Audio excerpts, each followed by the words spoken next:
ಮುಂದಿನ ವಿಧಾನಸಭಾ ಚುನಾವಣೆಯನ್ನು ಮುನ್ನಡೆಸುವ ಅಭ್ಯರ್ಥಿ ಯಾರು ಎಂಬ ರಾಜಕೀಯ ಗೊಂದಲಕ್ಕೆ ಇಂದು ಸ್ಪಷ್ಟ ಉತ್ತರ ಸಿಕ್ಕಿತು.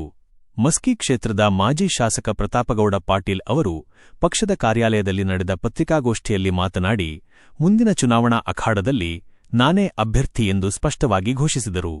ಇತ್ತೀಚೆಗೆ ಕ್ಷೇತ್ರದಲ್ಲಿ ಅಭ್ಯರ್ಥಿತ್ವ ಕುರಿತು ಹಲವಾರು ಊಹಾಪೋಹಗಳು ಕೇಳಿಬರುತ್ತಿದ್ದ ಹಿನ್ನೆಲೆಯಲ್ಲಿ ಈ ಗೋಷ್ಠಿ ರಾಜಕೀಯ ವಾತಾವರಣಕ್ಕೆ ಹೊಸ ತಿರುವು ನೀಡಿತು. ಪಕ್ಷದ ವರಿಷ್ಠರಿಂದ ನನಗೆ ಸಂಪೂರ್ಣ ಒಪ್ಪಿಗೆ ದೊರೆತಿದೆ. ಕಾರ್ಯಕರ್ತರು ಮತ್ತು ಸಾರ್ವಜನಿಕರು ಯಾವುದೇ ಗೊಂದಲಕ್ಕೆ ಒಳಗಾಗಬೇಡಿ ಎಂದು ಅವರು ವಿಶ್ವಾಸ ವ್ಯಕ್ತಪಡಿಸಿದರು.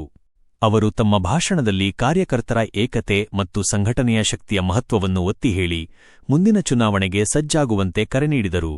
ಈ ಹೇಳಿಕೆ ಕ್ಷೇತ್ರದ ರಾಜಕೀಯ ಚಟುವಟಿಕೆಗೆ ಹೊಸ ಚೈತನ್ಯ ತುಂಬಿದಂತೆ ಕಂಡುಬಂದಿತು. ಈ ಸಂದರ್ಭದಲ್ಲಿ ರಾಯಚೂರು ಜಿಲ್ಲಾ ಬಿಜೆಪಿ ಅಧ್ಯಕ್ಷ ವೀರಣಗೌಡ ಪಾಟೀಲ್ ಲೆಕ್ಕಿಹಾಳ, ಮಸ್ಕಿ ಬಿಜೆಪಿ ಮಂಡಲಾಧ್ಯಕ್ಷ ಶರಣಯ್ಯಸ್ವಾಮಿ ಸೊಪ್ಪಿಮಠ, ಮಸ್ಕಿ ಪುರಸಭೆ ಅಧ್ಯಕ್ಷ ಸುರೇಶ್ ಅರಸೂರು ಸೇರಿದಂತೆ ಬಸವಂತರಾಯ ಕುರಿ, ಮಲ್ಲಪ್ಪ ಅಂಕುಶದೊಡ್ಡಿ, ವೆಂಕಟೇಶ್ ಗುಡಸ್ಲಿ, ಬಸವರಾಜ ನ್ಯಾಯವಾದಿಗಳು ಮತ್ತು ಹಲವಾರು ಮುಖಂಡರು ಉಪಸ್ಥಿತರಿದ್ದರು. ಒಟ್ಟಾರೆ ಈ ಪತ್ರಿಕಾಗೋಷ್ಠಿ ಮಸ್ಕಿ ಕ್ಷೇತ್ರದ ರಾಜಕೀಯ ಗೊಂದಲಕ್ಕೆ ತೆರೆ ಎಳೆದು ಮುಂದಿನ ಚುನಾವಣಾ ಹಾದಿಯನ್ನು ಸ್ಪಷ್ಟಗೊಳಿಸಿದ ಮಹತ್ವದ ಘಟ್ಟವೆಂದು ವಿಶ್ಲೇಷಿಸಲಾಗುತ್ತಿದೆ. ವರದಿ ಸುರೇಶ್ ಬಳಗಾನೂರು. ಮಾಧ್ಯಮ ಸ್ನೇಹಿತರಿಗೆ ಈ ಒಂದು ಪತ್ರಿಕಾಗೋಷ್ಠಿಗೆ ಸ್ವಾಗತಿಸುತ್ತಾ, ಈ ದಿನ ಈ ಒಂದು ಪತ್ರಿಕಾಗೋಷ್ಠಿಗೆ ಕರೆದಿರುವಂಥ ಉದ್ದೇಶ, ಇವತ್ತು ನನ್ನ ವಿಧಾನಸಭಾ ಕ್ಷೇತ್ರದಲ್ಲಿ ಈ ಒಂದು ತಿಂಗಳ ಹಿಂದಿನಿಂದ ಇವತ್ತು ಬೇರೆಯವರು ಅಭ್ಯರ್ಥಿ ಆಗ್ತಾರಾ ಅಥವಾ ನಾನು ಅಭ್ಯರ್ಥಿ ಅಂತೇಳಿ ಬೇರೆ ಅವರು ಪ್ರಯತ್ನ ಮಾಡುವಂಥ ವಾತಾವರಣವನ್ನು ಸೃಷ್ಟಿಯಾಗಿರುವಂಥದ್ದು ಈಗಾಗಲೇ ತಮ್ಮ ಗಮನಕ್ಕೆ ಬಂದಿರುವಂಥದ್ದು. ಹೀಗಾಗಿ ಅದಕ್ಕೆ ಸ್ಪಷ್ಟೀಕರಣ ಕೊಡುವುದಕ್ಕೆ ಇವತ್ತು ಈ ಒಂದು ಪತ್ರಿಕಾಗೋಷ್ಠಿಯನ್ನು ಮಾಡುವಂಥದ್ದು. ಈಗಾಗಲೇ ನಾನು ರಾಜ್ಯದ ನಮ್ಮ ಪಕ್ಷದ ಎಲ್ಲ ವರಿಷ್ಠರಿಗೆ, ಪಕ್ಷದ ಏನು ನಮ್ಮ ಕೋರ್ ಕಮಿಟಿ ಇದೆ, ರಾಜ್ಯಾಧ್ಯಕ್ಷನ ಒಳಗೊಂಡಿರುವಂಥ ಕೋರ್ ಕಮಿಟಿ ಎಲ್ಲ ಸದಸ್ಯರಿಗೆ ಈ ಗೊಂದಲದ ನಿವಾರಣೆಗೆ ಕೇಳಿದಾಗ ಅವರು ಆಗಲೇ ಭರವಸೆ ಕೊಟ್ಟಿರುವಂಥದ್ದು, ಮಸ್ಕಿ ವಿಧಾನಸಭಾ ಕ್ಷೇತ್ರಕ್ಕೆ ನಿನ್ನನ್ನು ಹೊರತುಪಡಿಸಿ ಬೇರೆಯವರ ಅಭ್ಯರ್ಥಿಯ ಪ್ರಶ್ನೆ ನಮ್ಮಲ್ಲಿ ಇಲ್ಲ. ಈಗಾಗಲೇ ನಿಮ್ಮ ವಿಧಾನಸಭಾ ಕ್ಷೇತ್ರ ಸಂಘಟನೆಯಲ್ಲಿ ಮುಂಚೂಣಿಯಲ್ಲಿ ಇರುವಂಥದ್ದು ಮತ್ತು ಇವತ್ತು ನೀವೇ ನಮ್ಮ ಪಕ್ಷದ ಅಭ್ಯರ್ಥಿ ಎಂಬ ನಿಟ್ಟಿನಲ್ಲಿ ಈಗಾಗಲೇ ಭರವಸೆ ನೀಡಿರೋದ್ರಿಂದ ಇವತ್ತು ಅವರ ಟಿಕೆಟಿನ ಬಗ್ಗೆ ನೀವು ಯಾವುದೇ ಗೊಂದಲಕ್ಕೆ ಬೀಳುವ ಅವಶ್ಯಕತೆ ಇಲ್ಲ.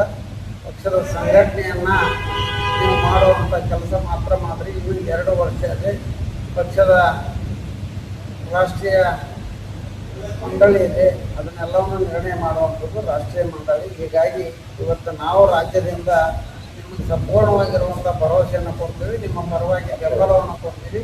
ಪಕ್ಷದ 100% ಅಭ್ಯರ್ಥಿಗಳು ನೀವೇ ಅಂತ ಈಗ ಹೇಳಿರೋದ್ರಿಂದ ಇವತ್ತು ನಮ್ಮ ಕ್ಷೇತ್ರದ ಎಲ್ಲ ಮತದಾರರಾಗಿರ್ಬೋದು, ಪಕ್ಷದ ಕಾರ್ಯಕರ್ತರು ಆ ಯಾವುದೇ ಗೊಂದಲಕ್ಕೆ ಬೀಳದ ನಿಟ್ಟಿನಲ್ಲಿ ಇವತ್ತು ಪ್ರತಾಪ್ ಗೌಡ್ರೆ ಮುಂದಿನ ಅಭ್ಯರ್ಥಿ ಎಂಬ ಒಂದು ಭರವಸೆಯೊಂದಿಗೆ ಪಕ್ಷವನ್ನು ಸಂಘಟನೆ ಮಾಡಿರಿ ಅಂತೇಳಿ ಇವತ್ತು ಅವರಲ್ಲಿ ನಾನು ವಿನಂತಿಸ್ಕೊಳ್ತಾ ಇದ್ದೀನಿ. ಈ ಮೂಲಕ ಈ ಒಂದು ವಿಷಯ ನಮ್ಮ ಇಡೀ ಮಸ್ಕಿ ಮತದಾರರಿಗೆ ತಲುಪಲಿ ಅಂತೇಳಿ ನಾನು ಅಪೇಕ್ಷೆ ಪಡ್ತಾ ಇದ್ದೀನಿ.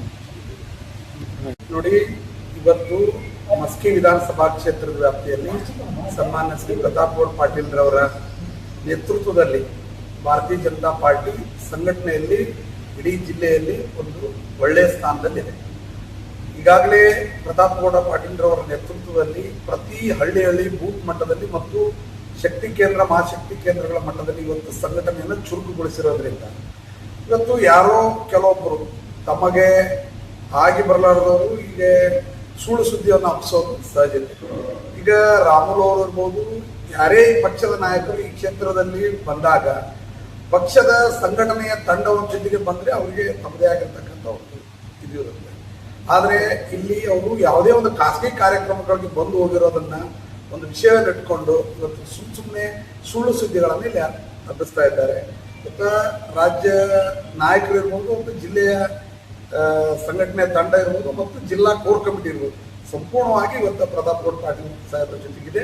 ಇದರಲ್ಲಿ ಯಾವುದೇ ಗೊಂದಲ ಇಲ್ಲ.